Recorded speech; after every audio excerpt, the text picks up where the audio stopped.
everybody? It's your boy Todd Smith here once again with another episode of No Gimmicks Podcast.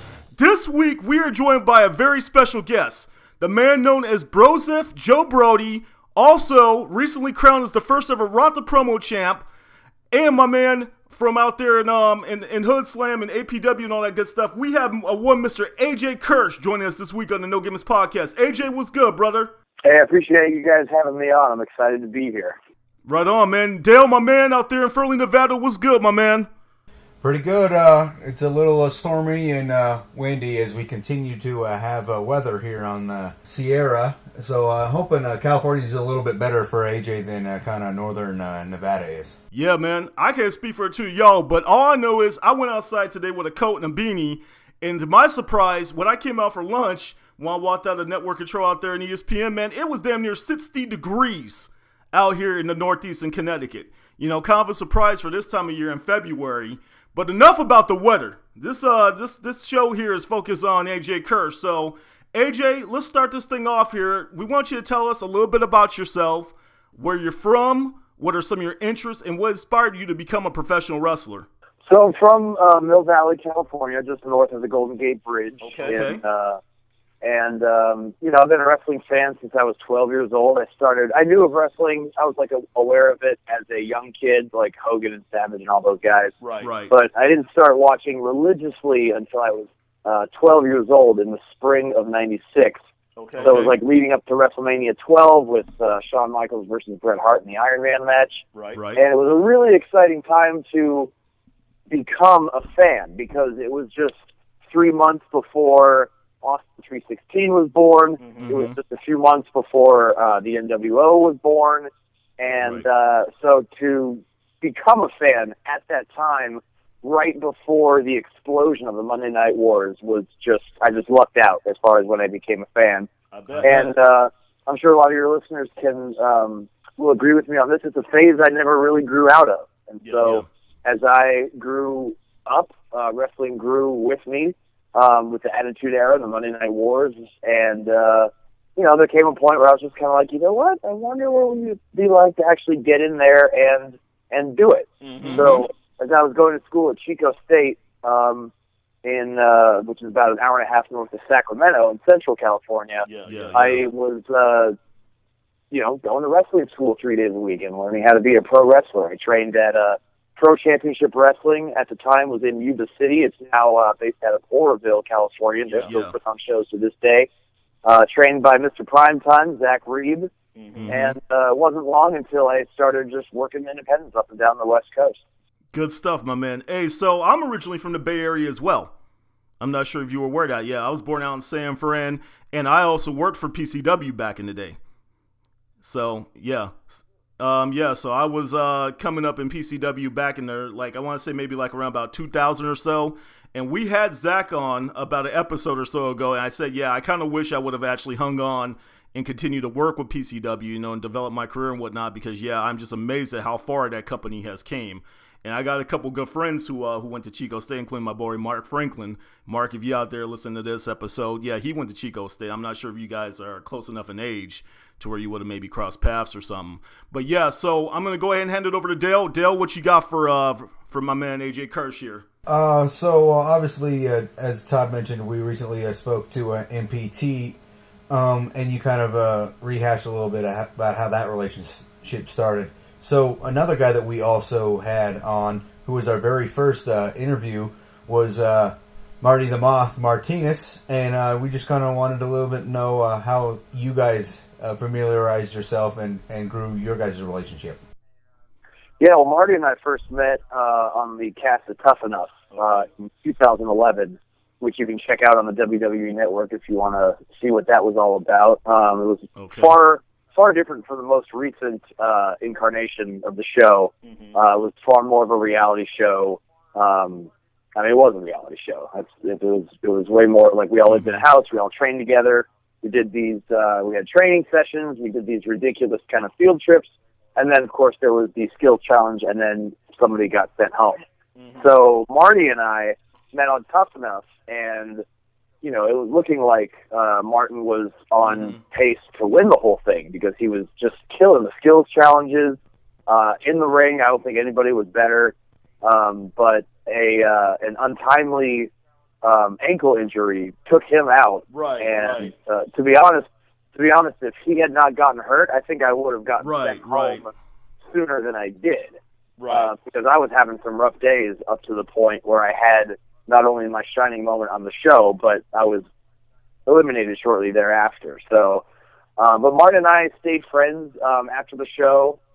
He's killing it nowadays on Lucha Underground as Marty the Moth, which is, he's just got that character down cold. Just his ability to use his face and just how he can emote and the way he just kind of disappears into his character is a lot of fun to watch. So proud of him for, continuing to get after it after being, after having his time on Tough Enough cut short. Yeah, man. And I want to say this. You could not have met a nicer guy, man. Marty is one of the most patient and professional people that I've encountered in the pro wrestling business. I'd like for him to tell you the story of how our first interview went. It was quite an experience, man. What actually took place before we were actually able to nail things down and actually get it, together and everything. But yeah, he is a good dude. Not creepy at all like the Moth. Yeah. No, not at all creepy. But yeah, definitely one of the good guys. So while we're kind of on the topic of Tough Enough here, AJ, you of course encountered a number of superstars, including the Texas Rattlesnake Stone Cold Steve Austin, who gave you the infamous nickname of Tumbleweed. So I just kind of want to get an idea, like what was your experience with Stone Cold, and if you have a relationship with him nowadays? Well, on the show, we didn't see any of the trainers unless the cameras were rolling. So when the cameras were rolling, it was Stone Cold Steve Austin. But he was. I don't have anything bad to say about Steve whatsoever. Like, he was tough but fair on the show, and I really think he took it to heart. Like, one of these guys or girls are going to become a WWE superstar, and when he accepted the role as host and head trainer, that meant that whomever was going to win Tough Enough kind of had his stamp. Like, he put work into training everybody. And so I think he took it very seriously. He didn't just, it wasn't just some gig that, he could host and get some TV time and keep himself relevant after his in-ring career had long come to a close. So, and it was cool just because he was as hands-on and, and wasn't afraid to get in the ring and show you exactly what he was talking about. So as a trainer, I thought he did a hell of a job. Nowadays, we don't talk that much, but we stay in contact here and there. If I have, a question or if I want to pick his brain about something, he's pretty available, which is good, man. In itself, almost still a little bit surreal. Yeah, that's good stuff. So, like, to reiterate what you just said, AJ, basically you had a relationship strictly within the ring. It didn't go beyond that. So no wild party stories, no beer drinking stories with Stone Cold or nothing like that for you to share, huh? No crazy stories, but I will share this little anecdote that did not make it to air. Okay. So at one point, John Cena visited the show. This was early on in the season. I think it may have been after just the first elimination or maybe even before that. But he was one of the first guests to drop by and talk to us and give us pointers and advice and guidance and things like that. So after our training session was over, he came up to the mansion where we were all staying, and there was this unbelievable, feast, this Thanksgiving-looking feast just prepared for us on this huge, long table. And so all the contestants are sitting on either side of the table, and at one end of the table is John Cena, and at the other end of the table is Stone Cold Steve Austin. So just one of those, I had to literally remind myself out loud that I wasn't dreaming, because I'm looking to my left, Cena, look to my right, and there's Austin. I'm just like, oh my God, as a fan and also somebody who was, an aspiring WWE superstar, was just like, I can't freaking believe this right now. Yeah, that's cool, man. That is definitely cool stuff. So I'm going to go ahead and hand it back over to Dale, and Dale's got a question from someone on Facebook.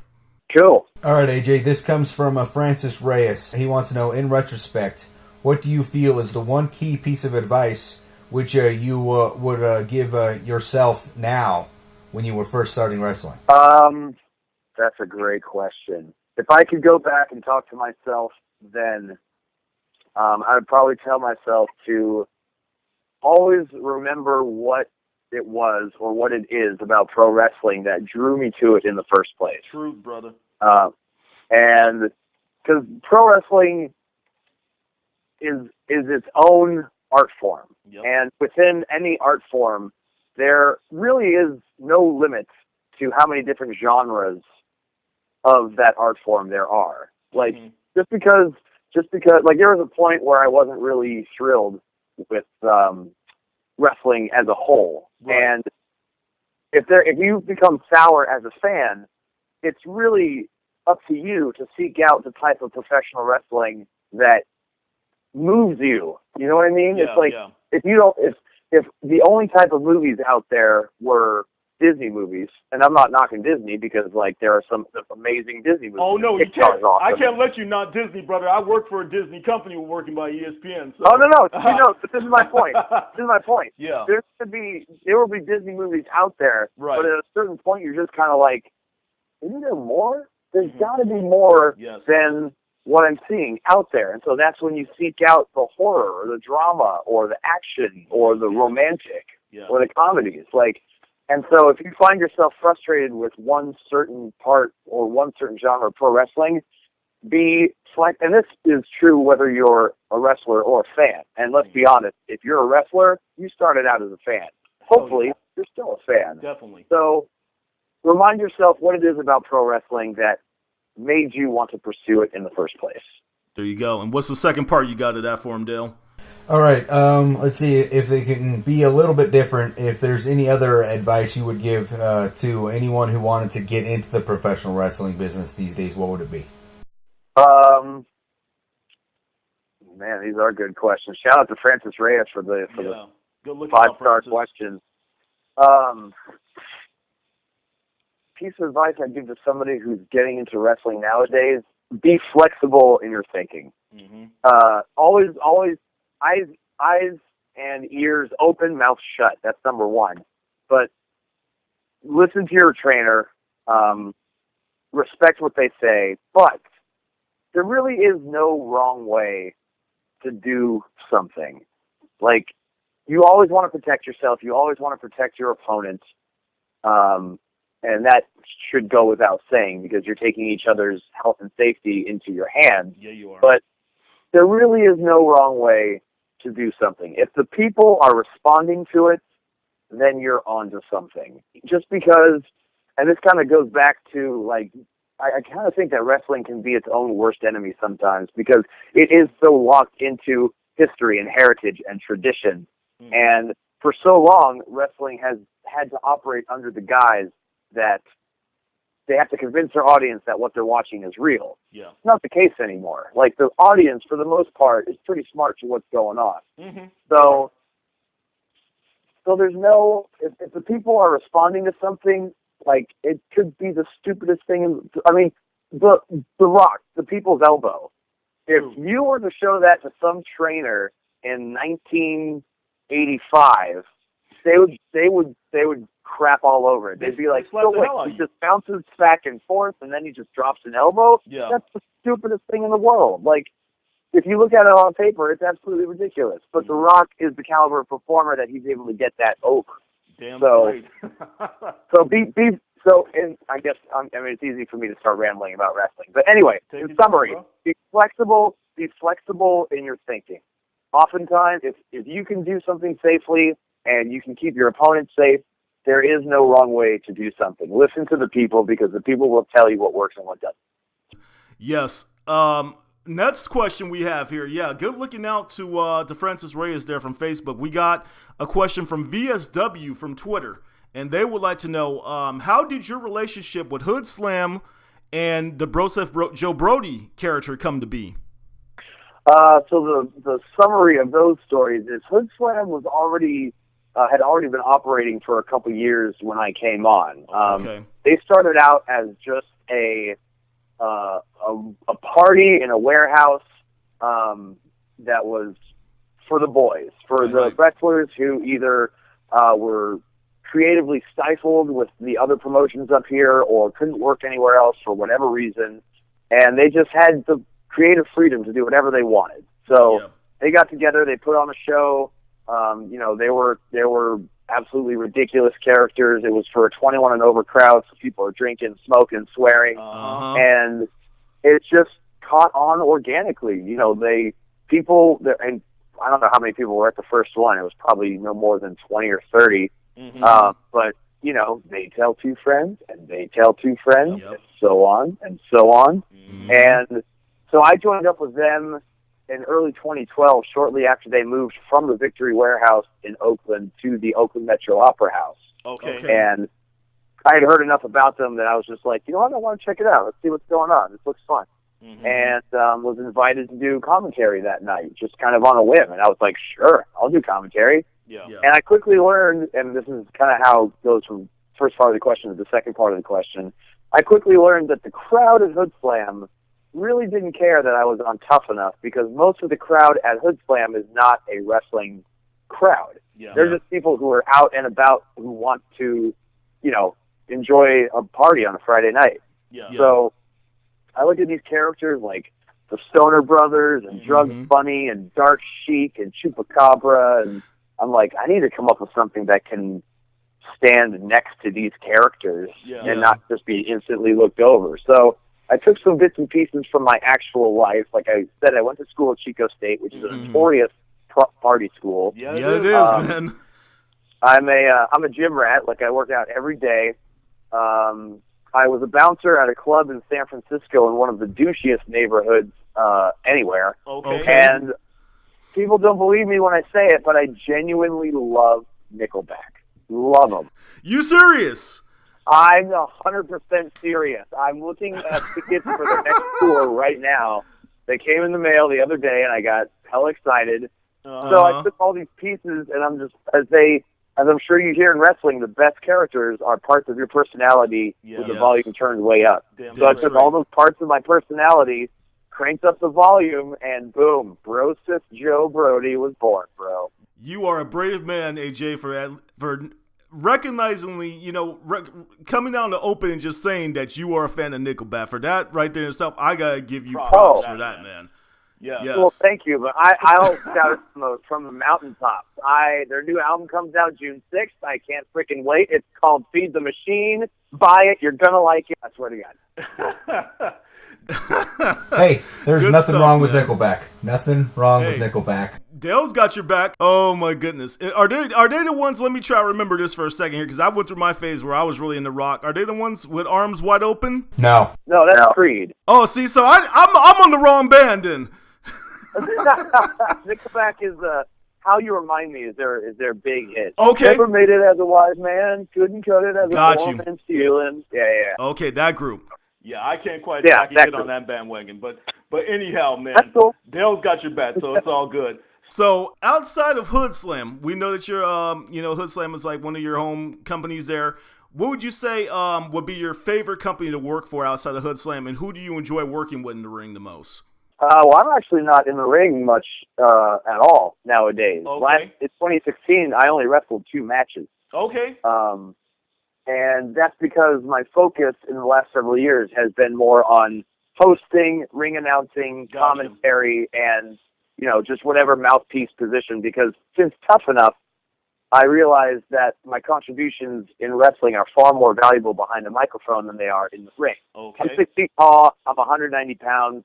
I'm not much to look at compared to some of these other guys that are on the roster, like that are in the WWE right now. But if you stick a mic in my hand, I feel like I can hang with just about anybody. Give yourself some more credit than that, AJ. I mean, hey, with that size and whatnot, man, in today's WWE, hell, you could be on 205 Live, right? Well, true, but today's WWE is far different than the WWE that was around when I was training and wrestling on a regular basis. So, and that's like, actually going back to the earlier question, like, what key advice would you give to anyone who wants to get into wrestling nowadays? Be honest with yourself. Yes. Like, yes. I forget where I heard this, but somebody went to a WWE camp in Florida, came back, and said one of the things they were told was, you need to stand naked in front of the mirror and honestly ask yourself, would people pay money to watch me wrestle? Yeah.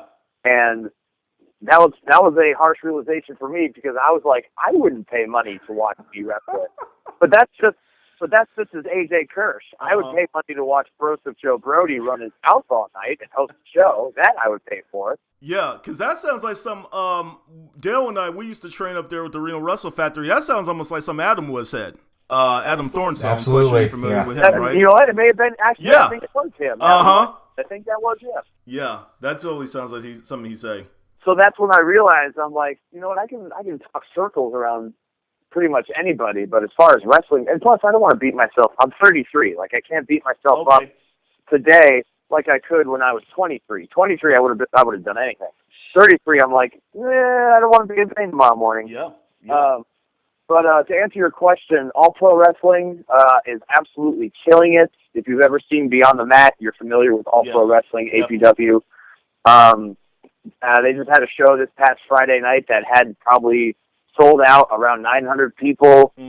Cody Rhodes versus Penta Cerro Negro, I think. Yeah, it's Pentagon Jr. Yeah, whatever he's going by nowadays, yeah. Yeah, I think Triple A keeps copywriting his name, so he keeps changing his name. And those two absolutely tore it up. Zack Sabre Jr. was on the show. Joey Ryan was Stardong, trying to get into Cody Rhodes' head. Stardust. I suggested the name, by the way. I just want to take credit for that real quick. I suggested we were selling merch before the show, and he's like, "I've got the Stardust thing. I'm doing this gimmick," and I'm like, "What about Stardong?" And he's like, "I like that. The King of Dawn style, right? Yeah. Exactly. And then I'm also hosting and doing commentary for Best of the West that runs out of the Fresno, California area. Kind of Fresno, Visalia, Merced. They do 1 or 2 shows a month, and they're on TV regularly, so they're doing pretty well too. But those 3 are the main promotions that I'm working for nowadays, and they're all so different from each other, and I have similar roles with each of them, but different enough so that it keeps me satisfied with my role in pro wrestling nowadays. Right on, man. So Dale, you got a question in regards to his Larry King appearance, right? Well, that's just the thing. It's like, obviously you said you kind of shifted to being more behind the microphone. So you were the Pick Me Larry winner and had the opportunity to sit down and have a face-to-face conversation with Larry King. What exactly did you have to do to win the contest, and how was that experience with Larry King? So in social. In 2013, actually, let me rewind a little bit. So I was still, at the time, trying to get signed by WWE. At the time, they were heavily pushing a social media platform called Tout. And prior, when Instagram was only doing still pictures, they weren't doing video yet. Tout was the premier video sharing social media service. So like you could record 15 seconds of video and share them with other Tout users. So since WWE was pushing Tout, I was going to push Tout. And then on the Tout feed one day, I saw something from Larry King saying, "Tell me why you think you'd be a good guest on my show, and you could be sitting across from me on a future episode of Larry King Now." That was a pretty good Larry King, man. Yeah. And I saw that, and I got the same kind of feeling when I first considered submitting myself for Tough Enough, and that was, somebody has to be on that show. I think it should be me. Why not? I think it should be me. So I sent in a 15-second tout, and then was asked to send in a 60-second YouTube clip, and then, lo and behold, I was selected to appear on his show. And so it was kind of a testament to my social media savvy, more than anything else. But also, I knew Larry King was a wrestling fan. He's done promotional stuff with WWE before. He hosted an episode of Raw. He's had WWE superstars on his show. So I think all those things considered made me a good selection to be on Larry King Now. And you can check it out if you just Google Larry King Now, AJ Kirsch. It'll pop up on an online network called Aura TV, ORA TV. Okay, yeah. Definitely, we'll have to check that out, because I knew about the appearance on Larry King, which you had, but I never actually had the chance to watch the interview. So yeah, so while we're on the topic of contests here, you seem to be involved in a few here, and you've been successful. Recently, you were crowned as the first ever Rock the Promo champ, and have developed a relationship with Dwayne "The Rock" Johnson, who you also recently shared the screen with on the HBO hit series Ballers. Right. So tell us what it's like being acquainted with one of the biggest stars in the history of sports entertainment and Hollywood right now at the time. This, I don't know if this is going to come as a surprise or not, but it's not that. He's just a guy. He's just a really, that's what I've heard. Humble. He's just a humble, hardworking guy. He's super successful. Obviously, he's one of the biggest stars in the world. But there was a point when I wasn't needed for a scene and he wasn't needed for a scene, so we just kind of stepped away from the set for like 10 minutes and just shot the breeze, really. Like, nice. I picked his brain about a few things, and he has every reason to just kind of like brush anybody off. Right, and be really. And who am I? I'm just not. Right, but he's not. He took the time to answer my questions. He let me just pick his brain about stuff. He offered some insight and did everything he could to be as helpful as he could be. Awesome. So it's easy to just look at him and be like you said, biggest movie stars in the world, one of the biggest icons in the history of sports entertainment. But when you're face to face with him, it's really easy to just be like, you talking to Dwayne. Yeah. You're not the first person I've heard say that. I've heard other people who have had a very similar experience with him. Yeah, definitely. I've heard he's a very humble and down to earth guy and very easy to talk to. So while we're on the topic, how refreshing is it to hear that about one of the biggest stars in the world too? Yeah, because you don't hear it enough. For every quote unquote star like him, there's probably 10 or probably freaking 100 who are just like bitter or jaded or just kind of a-holes.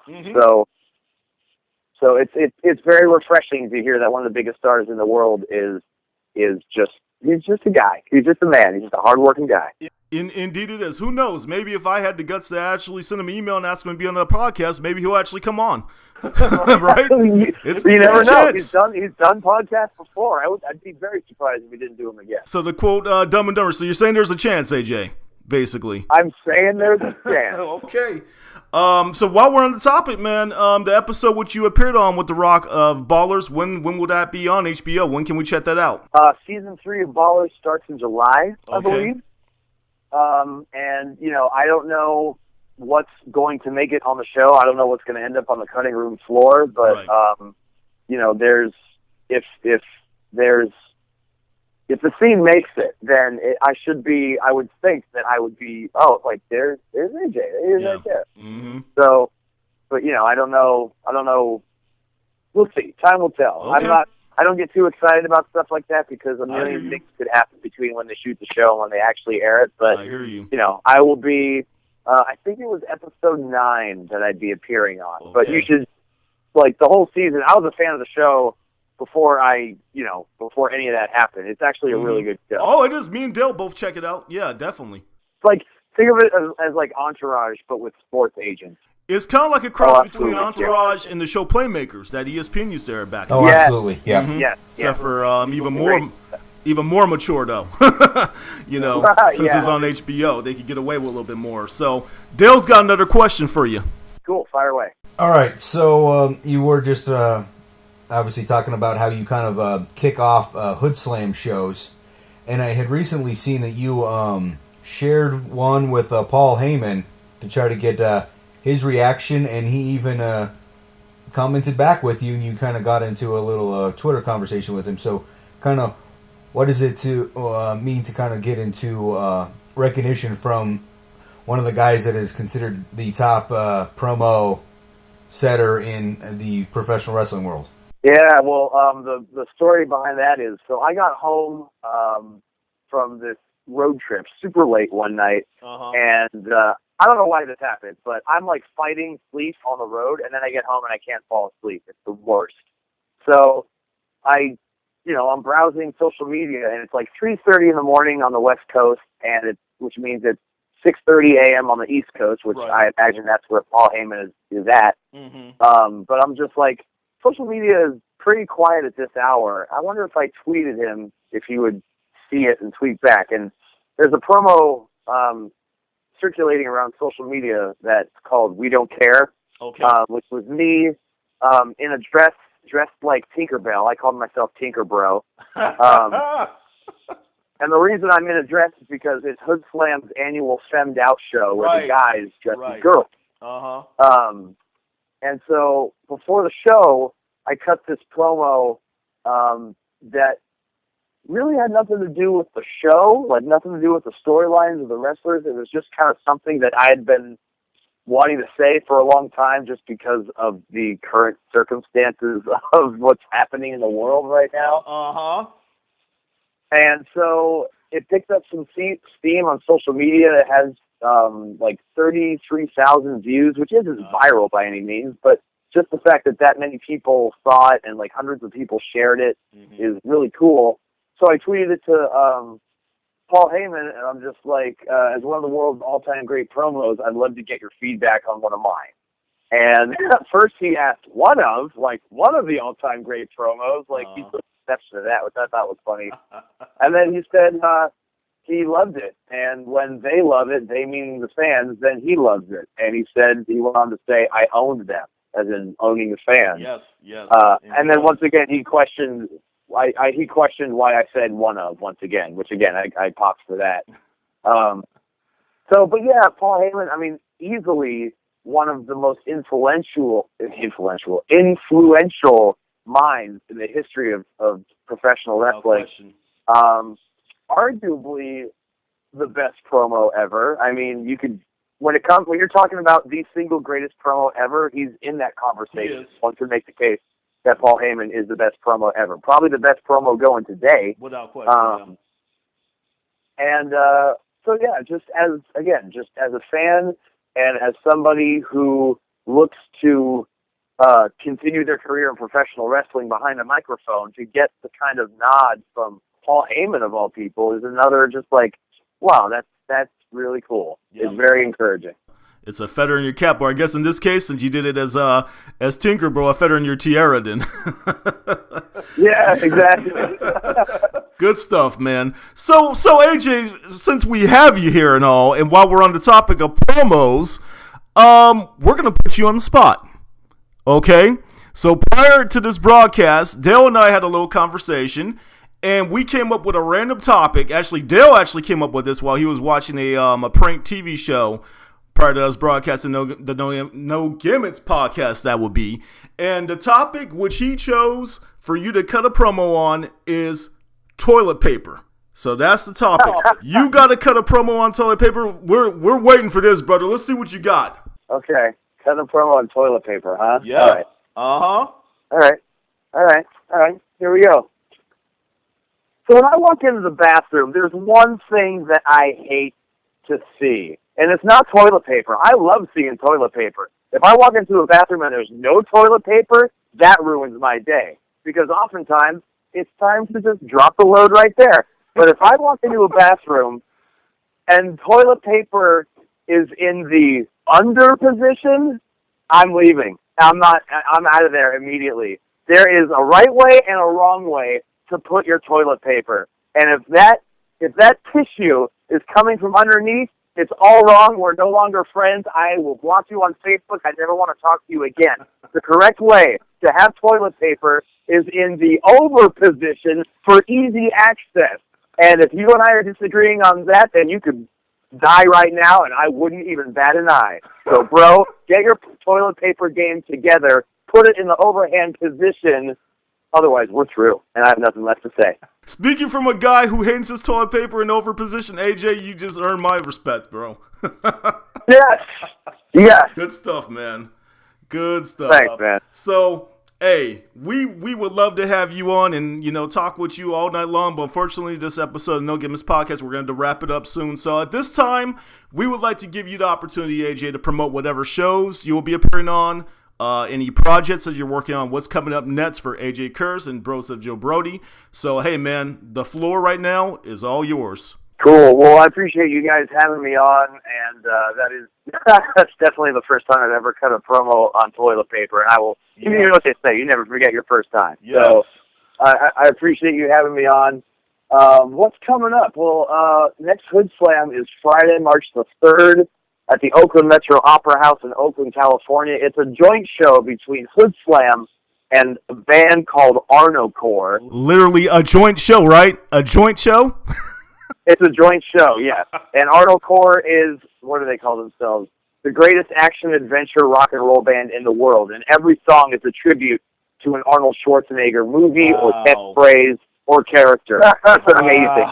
So think Hood Slam, but like with just face-melting metal and mosh pits. It's going to be amazing. Oh, my goodness. APW, Saturday, March the 25th in Daly City, California, Pacelli Event Center.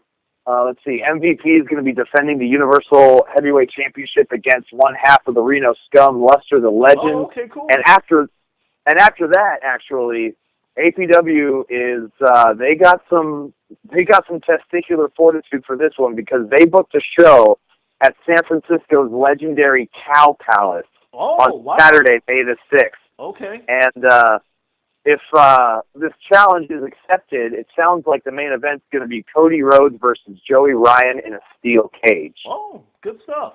Which is going to be huge. So that's what's coming up for me in the near future. Hood Slam and All Pro Wrestling are both all over social media. And I'm all over social media, too. You can follow me on Twitter and Instagram at AJ Kirsch. That's KIRSDH.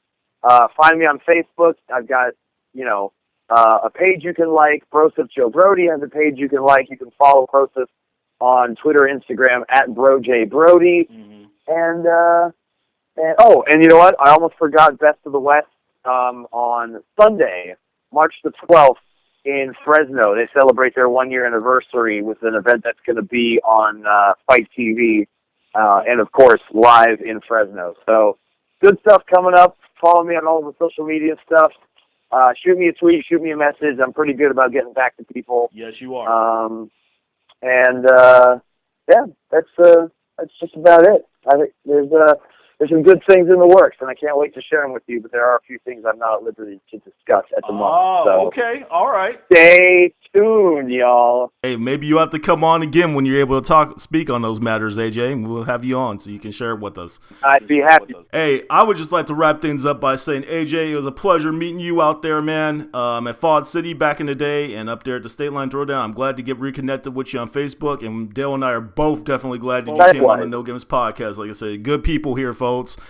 Very personable. What he just said is 100% genuine and true. AJ, the moment I hit him up, no time did I have to wait. That guy got right back to me, and was very polite and always, willing to kind of work with us and stuff. So, yeah, man, it's definitely been a pleasure to have you on. So, well, the pleasure's been all mine, guys. Thank you for having me on. With that being said, brother, hey, from my tag team partner Dale Clifford out there in Fernley, Nevada, for one Mr. AJ Kirsch, and myself, Todd Smith, out here in Bristol, Connecticut, we are No Gimmicks, No Image, all wrestling, all the time. Thank you for joining us for this episode of the No Gimmicks podcast. Please visit our official YouTube channel. You can find us at www.youtube.com/the No Gimmicks podcast. If you would like to receive our notifications when we release our new episodes, then please subscribe. We would like to hear from our viewers, so please leave us some feedback in our comments section on our official YouTube channel. Also, please like us on Facebook and follow us on Twitter at the No Gimmicks PC. Be on the lookout for my updates on my personal LinkedIn account weekly, usually on Monday afternoons. Also, check out Craig Perkins' weekly article featured on ProWrestling.com. And remember, sharing is caring. Feel free to share the links to our episodes with other pro wrestling fans on your social media accounts as well. That does it for this episode of No Gimmicks Podcast. For my tag team partner Dale Clifford in Fernley, Nevada, this is Todd Smith in Bristol, Connecticut signing off. Until next time around, y'all take care.